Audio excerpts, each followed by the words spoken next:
800 000 morts, c'est ce que provoque la consommation de faux médicaments en Afrique chaque année.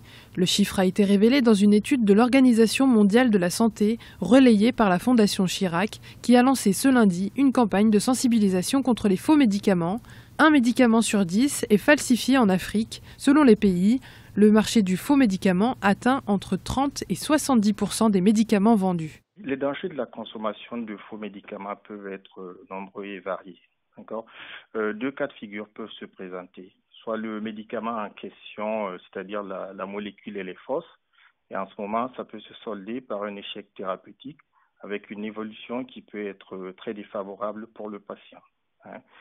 Toujours dans ce même cas de figure, on peut observer des résistances aux antibiotiques, des résistances aux antipaludéens. Et à ce niveau, ça pose énormément un problème de santé publique. Et le second cas de figure, c'est que le principe actif étant faux, qu'il s'agisse de médicaments qui soient illicites, il peut s'avérer avoir des toxicités qui peuvent être hépatiques, qui peuvent être rénales et se solder par des insuffisances qui peuvent être hépatiques, rénales, voire une évolution fatale pour le patient. Le trafic de médicaments rapporte plus de 200 milliards de dollars aux trafiquants et leur rapporte 20 à 45 fois plus que le trafic de drogue. Ils sont souvent bien moins chers et plus accessibles que les médicaments en officine.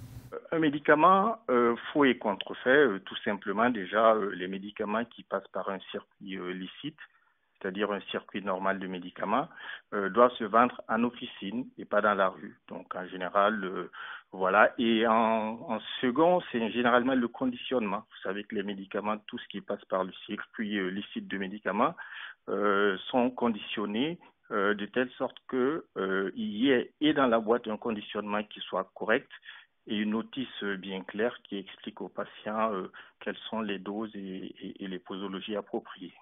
Pour les autorités et les consommateurs, les circuits complexes empêchent toute traçabilité. Pour le moment, seule la Guinée a entamé un processus de signature de la Convention Médicrime qui criminalise le trafic de faux médicaments.